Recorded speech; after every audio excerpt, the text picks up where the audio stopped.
seandainya ayahnya nggak mampu gimana tuh? Nah, ini ribut-ributnya kan masalah nafkah nih. Gimana gitu. kalau nggak mampu? Maka,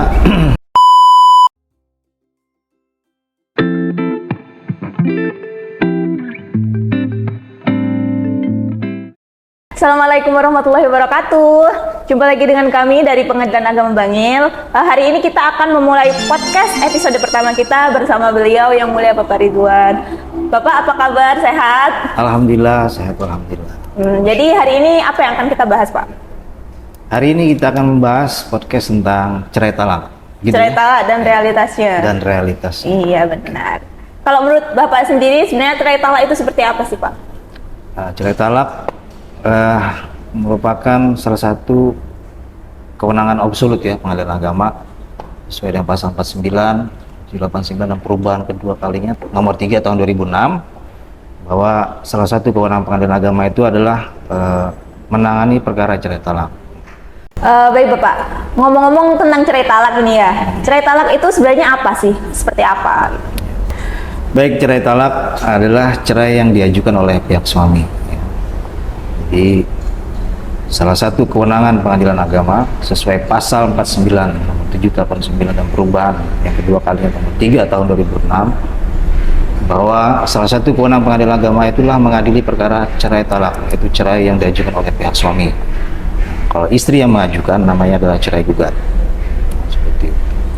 Jadi jika seorang suami ingin menjatuhkan talak tuh terhadap istrinya, maka dia bermohon ke Pengadilan Agama mengajukan permohonan, dan di dalam petitum atau isi pokok dari permohonannya itu adalah meminta diberi izin menjatuhkan talak terhadap istrinya di depan Pengadilan Agama.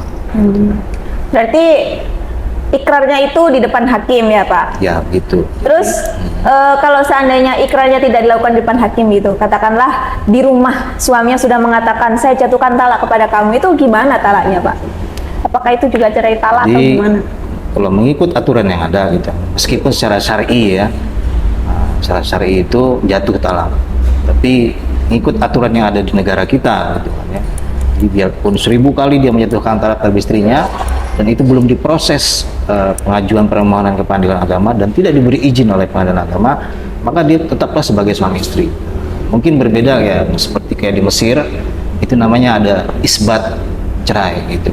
Jadi ketika seorang menjatuhkan talak terhadap istrinya, dia cukup datang ke pengadilan dan menyampaikan bahwa dia telah menjatuhkan talak dan menghadirkan saksi-saksi bahwa dia telah menjatuhkan talak terhadap istrinya. Atas pengakuan tersebut dan bukti yang ada, maka pengadilan mengeluarkan penetapan itu. Nah, bedanya di Indonesia seperti itu karena harus bermohon dulu, nanti akan disidang dalam tahapan-tahapan persidangan sampai nantinya diberi izin. Diberi izin, jika tidak ada yang keberatan terhadap putusan dijatuhkan oleh hakim, maka nanti akan ada sidang terakhir namanya sidang beratnya itu eksekusinya ya. Suami akan mengikrarkan, mengucapkan kalimat talak itu di hadapan majelis hakim. Nah, sejak saat itulah jatuh talak suami kepada istrinya. Seperti itu. Kalau presentasinya sendiri antara cerai gugat sama cerai talak itu bagaimana? Lebih banyak mana sebenarnya itu? Perkara yang ada di Pengadilan Agama kalau Bangil. Di Pengadilan Agama Bangil. Jadi menurut data di SIPP Pengadilan Agama Bangil gitu kan ya, per Juli itu ada sekitar mungkin 400-an perkara yang diajukan oleh pihak suami. Itu baru per Juli. Sedangkan di tahun kemarin itu sampai akhir tahun itu di tahun 2022 itu ada sekitar 700 dari sekian 3.000-an perkara yang kita tangani 700. Jadi kalau lihat jumlah banyak, siapa sih yang mengajukan, perempuan atau laki-laki? Nah, kalau melihat datanya, ternyata perempuan yang lebih banyak mengajukan perceraian dibandingkan pihak laki-laki. Kira-kira menurut Bapak, faktor apa yang menyebabkan laki-laki itu lebih sedikit daripada perempuan yang mengajukan cerai di situ? Penyebabnya apa ini? Kira-kira? Ya mungkin salah satunya mungkin kultur kali ya, kultur budaya di masyarakat bahwa pantang mungkin seorang suami itu menjatuhkan talak ke istrinya. Salah satu hal yang lain ya mungkin sudah nggak tahan lagi tuh, sudah nggak tahan lagi menghadapi pasangannya yang mungkin dengan alasan-alasan yang bermacam-macam gitu kan ya. Makanya dia mengajukan seperti itu. Ya, mungkin lebih banyak sih pada bisa gengsi, bisa beri kultur gitu ya, kultur budaya di daerah tersebut bahwa mungkin nggak sepantasnya seorang laki-laki itu menceraikan istrinya. Ada sih seperti itu. Kalau apa ya, akibat atau imbas setelah cerai talak ini ada apa saja? Apa setelah cerai ya sudah gitu, berarti kewajiban dia sebagai suami selesai, atau masih ada hal-hal lain yang harus diselesaikan setelah cerai talak itu terlaksana seperti itu, Pak? Kira-kira. Jadi secara undang-undang gitu kan ya, secara undang-undang aturan yang ada bagi seorang suami yang akan menjatuhkan talak terhadap istrinya itu ada kewajiban-kewajiban pasca perceraian. Jadi di KHI itu ada bab khusus itu akibat perceraian. Salah satunya itu pasalnya ada menyebutkan tentang kewajiban seorang suami yang akan menjatuhkan talak terhadap istrinya, nafkah iddah ya. Satu itu nafkah iddah itu nafkah yang diberikan kepada istri ketika istri itu sedang menjalin masa iddah. Jadi kalau istri itu kan setelah dijatuhkan talak oleh suaminya, dia nggak boleh menerima lamaran orang lain gitu, apalagi nikah kan gitu. Tapi kalau suami habis menjatuhkan talak udah bisa nikah gitu, istri ini terkukung dengan keadaan seperti itu, dia tidak boleh menerima atau menikah gitu. Jadi ada kewajiban bagi mantan suami itu memberikan nafkah selama dia menjalani masa iddah tersebut. Kemudian juga ada kewajiban memberikan nafkah mut'ah gitu kan ya. Mut'ah itu semacam penghargaan lah ya. Kalau kita mau kawin itu mahar gitu kan. Tapi kalau mau cerai ada namanya mut'ah. Itu penghargaan kepada seorang istri yang telah memberikan pengabdian kepada suaminya. Jika suami menceraikan, maka ada kewajiban untuk memberikan mut'ah, kenang-kenangan. Bentuknya bisa bentuk barang, bisa bentuk uang gitu kan. Jadi terserah kepada pihak istri atau kemauan dari pihak suami memberikan itu kepada mantan istrinya. Juga di aturan tersebut ada kewajiban suami ini, mantan suami ya, itu tetap memberikan nafkah kepada jika dia punya anak gitu kan ya, anak. Jadi sampai anak tersebut dewasa, sudah menikah atau berumur 21 tahun, itu ada kewajiban seorang ayah. Kewajiban seorang ayah untuk memberikan nafkah meskipun mereka sudah bercerai ya, entah itu nanti anak, misalkan anak itu tersebut dengan ibunya, jadi si bapak ini tetap memberikan kewajiban ya kepada anak, bisa lewat ibunya, kemudian apa sampai anak tersebut dewasa dengan diri. Ya besarannya itu sesuai kemampuan ayahnya lah. Di aturannya juga, seandainya ayahnya nggak mampu gimana tuh? Ini ribut-ributnya kan masalah nafkah nih. Gimana kalau nggak mampu? Maka tetap juga ada kewajiban dari pihak ibu. Ya misalkan ibunya mampu orangnya nih, punya pekerjaan tetap, penghasilan yang cukup, nah, dia juga berkewajiban. Tetap kewajiban utama adalah dari pihak ayah. Seandainya ayahnya nggak mampu, maka ada kewajiban ibu juga. Akhirnya ibu juga nggak bisa lepas tangan gitu kan ya. Wah, saya kan udah dicerai gitu. Kewajiban bapaknya dong menafkahi. Tidak seperti itu juga gitu. Aturan juga mengatur seperti itu.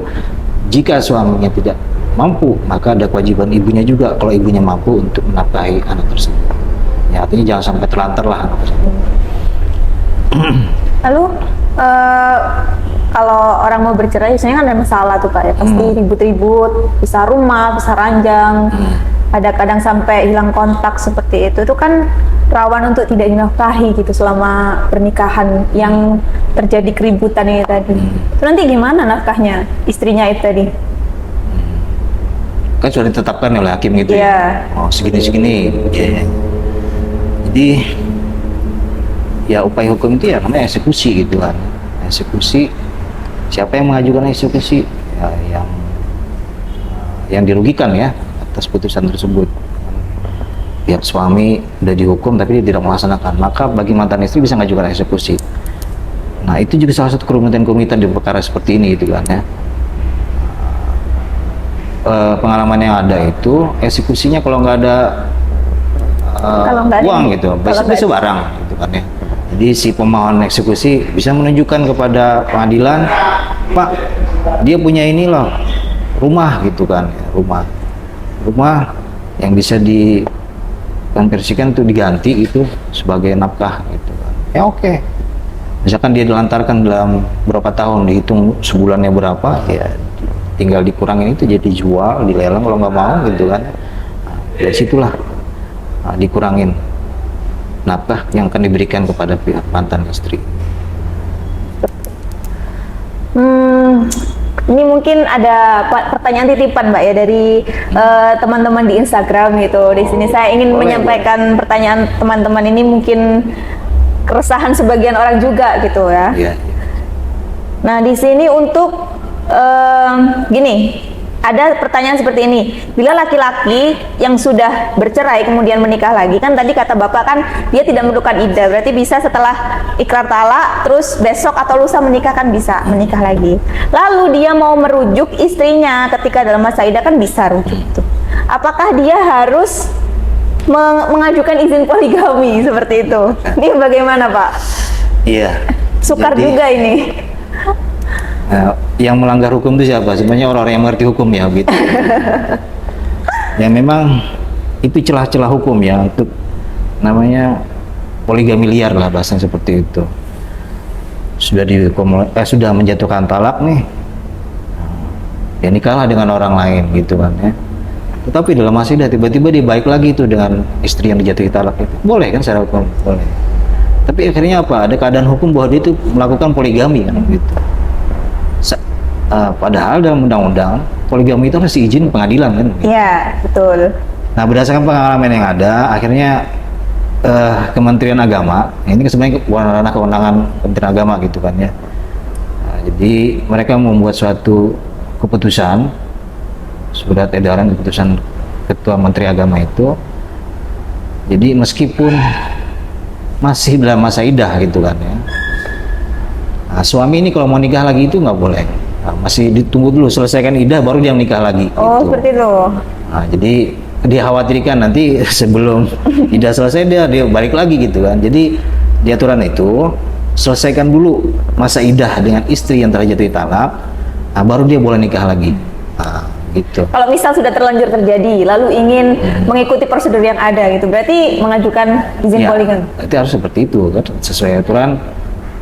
Yang mengajukan poligami harus dengan izin pengadilan. Tujuannya apa sih? Kenapa harus izin pengadilan gitu kan?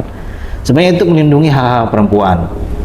Perempuan di aturan-aturan yang ada juga sudah Mahkamah Agung juga sudah mengatur harus dalam gugatan atau permohonan poligami itu mencantumkan tentang harta bersama gitu kan ya. Harta bersama supaya nanti istri pertama ini terlindungi haknya gitu kan. Nah, itu seperti itu. Jadi jangan sampai nanti nggak ditetapkan harta bersamanya, setelah dengan nikah dengan istri kedua, ribut-ributan masalah harta gitu kan. Nah, secara hukum, harta yang diperoleh pada saat terjadinya pernikahan dengan istri pertama itu adalah harta bersama antara istri pertama dan suami. Baru nanti bercampur itu dengan istri kedua. Jadi misalkan ada uang 1 miliar nih ketika menikah dengan istri kedua, istri pertama punya hak di sana gitu kan. Sedangkan istri kedua dia nggak punya hak terhadap harta yang diperoleh dengan istri pertama tadi gitu. Itu perlindungan perempuan, makanya harus izin pengadilan gitu, nggak boleh liar-liar gitu. Terima kasih. Jadi harus izin, tetap harus mengajukan izin poligami sesuai dengan prosedur yang ada ya, seperti itu. Terus ada lagi pertanyaan selanjutnya. Ini kita santai aja ya Pak ya. Nggak apa-apa, sambil minum juga boleh. Untuk ini Pak, ini ada pertanyaan mengenai nafkah. Biasanya kan kalau sidang ikrar itu, biasanya kan entah nafkah madya atau nafkah iddah atau mut'ahnya itu kan diberikan pada saat itu kan. Biasanya berupa uang, bisa transfer atau apa di depan hakim ketika sidang gitu. Nah kalau seandainya itu nggak berupa uang, misal berupa barang, boleh tidak kayak entah cincin atau meskipun sama hakim dikatakan misal 3 juta gitu. Terus tapi sama pihak pemohonnya ini, suaminya ini tidak diberikan uang 3 juta tapi emas umpamanya itu boleh? Apa harus ada melalui kalkulasi atau seperti apa ini? Jadi kalau nafkah biasanya apa ya? Ya uang ya gitu ya. Jadi yang bisa dibarangkan ya sesuai aturan ada itu kan sebenarnya mut'ah. Ya. Mut'ah itu bisa bentuk barang atau uang gitu. Tapi kalau berkaitan dengan nafkah itu lazimnya itu bentuknya uang. Tapi seandainya mau dimisilkan gitu kan ya, permisilannya ini madiyah itu kan, tadi madiyah itu nafkah lampau selama menikah itu sampai dan juga perceraian itu belum pernah dibayar tuh. Benar. Itu berhak istri itu mengajukan gugatan itu. Nah, seandainya hakim menghukum itu dia yang nggak dibayar nih selama setahun misalkan, berapa nominalnya? Ya bisa aja dimisilkan, misalkan dengan harga tanah atau barang emas gitu kan seharga itu, dan istri mau, ya udah kan nggak ada masalah. Bentuk eksekusinya seperti itu nggak masalah. Yang penting terpenuhilah nafkah yang ditelantarkan kan, gitu. Artinya yang uang diganti barang tapi seharga, ya itu nggak masalah kan secara hukum seperti itu. Artinya misilnya lah, perbandingannya sama gitu. Kalau misalnya perbandingannya nggak sama, ya itu yang jadi masalah. Kira-kira seperti itu. Kalau misalnya, berarti kan ini tergantung kesepakatan kedua belah pihak kan intinya. Si istrinya menerima, si laki-lakinya mampu bersedia gitu ya kan? Misalkan mungkin dari pihak perempuannya, saya pilihnya uang aja ya, tinggal dijual barangnya. Nanti mungkin si istri merasa bahwa kalau dengan bentuk uang dia bisa menyimpannya di bank, nanti bisa mengambilnya sedikit demi sedikit gitu kan. Takutnya kalau misalkan bentuknya barang emas gitu ya, hilang habis semua gitu kan. Ya, terserah aja, ini kesepakatan mereka bersama aja eksekusinya seperti apa. Jelas putusan hakim seperti itu, mungkin bentuknya uang ya berarti uang kan, seperti itu. Jadi kita mengikut putusan hakim. Misalkan berupa uang sebesar gitu, berarti bentuknya uang.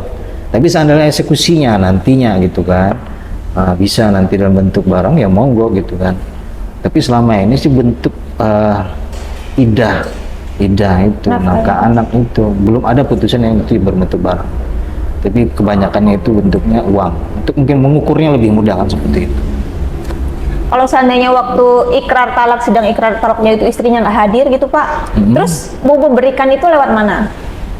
Ya, jadi ini misalkan perkara perstek ya, jadi oleh hakim dihukum untuk memberikan kepada mantan istri seperti itu. Ya, jadi yang tadi karena mungkin ada amar ya, ada amar putusan di amar isi putusan dari hakim itu yang menyebutkan diserahkan sebelum pengucapan ikrar. Benar. Jadi kan harus mengikuti seperti itu. Maka diperintahkanlah si pemohon untuk menyerahkan uang tersebut, nanti akan dititip di pengadilan, namanya konsinyasi ya namanya. Konsinyasi. Nah, itu dititip di sini, tinggal nanti diberitahukan kepada pihak mantan istrinya bahwa ada nih kewajiban mantan suami itu yang dititipkan di sini dan dipersilakan untuk mengambilnya. Di eksekusi itu cerai pengucapan ikrarnya tetap bisa terlaksana meskipun istri nggak pernah hadir. Berarti bisa dititipkan? Bisa dititipkan. Jadi itu ada aturan namanya konsinyasi. Gitu. Konsinyasi. Siap. Lalu pertanyaan ketiga nih Pak. Insya Allah terakhir, insya Allah. Alhamdulillah. Okay. Bagaimana kalau seandainya suami istri ini sudah bercerai lama? Untuk mengurus harta bersamanya itu bagaimana gitu? Mereka udah lama bercerai, mungkin dari harta-harta tersebut sudah nggak, wujudnya sudah nggak. Ini bercerai berdasarkan putusan pengadilan atau berpisah aja? Ya, berdasarkan putusan pengadilan. Pengadilan. Di mana dia mengambil haknya gitu ya? Benar. Mungkin ada dua kejadian, bisa jadi berpisah gitu, tapi belum berpisah lama nih, nggak diurus-urus itu loh kan. Harta itu berkembang terus kan? Iya makanya. Terus, baru dia mengajukan pengadilan gitu kan.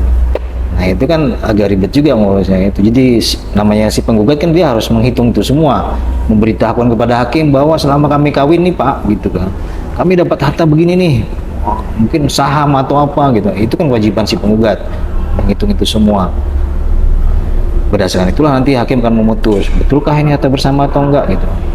Nah, seandainya kejadian kedua sudah ada putusan pengadilan dia bercerai gitu kan ya. Awalnya mungkin adem ayem aja tuh, nggak ada masalah gitu kan ya.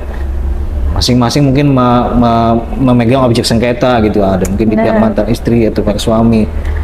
Jadilah suatu saat beberapa tahun kemudian gitu kan, wah ini kan ada hak saya di sini, semua udah diambil. Nah silakan ajukan itu ke pengadilan agama gitu kan ya. Tinggal dengan menunjukkan apa-apa aja harta yang objek yang disengketakan itu mungkin dikuasai oleh pihak mantan suami atau istri. Nah, nanti kan diputus oleh hakim apakah benar nih objek sengketa atau harta yang di tangan pihak mantan suami itu adalah harta bersama. Nah, kalau memang nanti menurut penilaian majelis hakim, bahwa wah benar nih itu adalah harta bersama gitu, berarti kan bagiannya sesuai aturan ada itu adalah 50% 50%.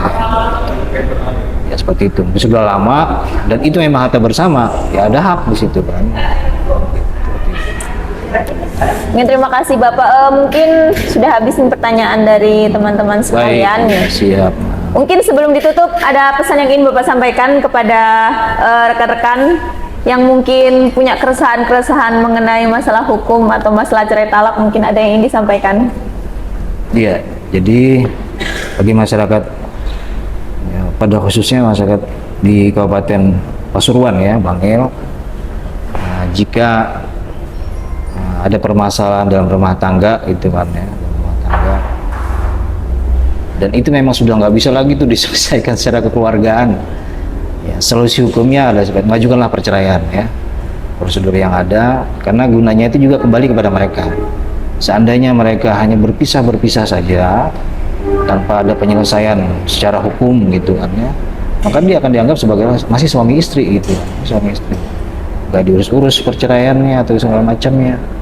Nah, maka silakanlah pengadilan agama ya, Bangil, sesuai kewenangan yang ada, dan juga kita khususnya Mahkamah Agung juga sudah lebih memodernkan ya proses-proses pendaftaran tersebut, dan juga kita melalui website Pengadilan Agama Bangil juga sudah terbuka prosedurnya seperti apa, biayanya apa aja. Nah, jangan lagi lewat calo-calo lah gitu kan ya. Kalau dulu kan masih banyak calo-calo tuh. Yeah. Kalau sekarang ya udah lebih mudah, keterbukaan. Dari zaman-zaman keterbukaan, zamannya teknologi, ya, cukup dengan buka websitenya Pengadilan Agama Bangil gitu, udah bisa situ mau tahu gimana cara dan syarat yang harus diajukan kalau ingin mengajukan perceraian. Saya kira itu saja. Terima kasih, Ibu. Menarik sekali. Jadi hukum itu ada tidak hanya untuk mengatur, tidak hanya untuk mengekang, tapi juga untuk melindungi hak kita semua. Terima kasih Bapak. Terima kasih. Obrolan hari ini sangat bergizi sekali. Terima kasih. Sangat membantu. Untuk pertanyaan lebih lanjut bisa ditanyakan melalui Instagram, Facebook, WhatsApp, TikTok, atau komen di YouTube. Jangan lupa like, subscribe, dan follow semua akun sosial media Pengadilan Agama Bangil. Sampai jumpa pada episode kedua. Dadah. Minumlah.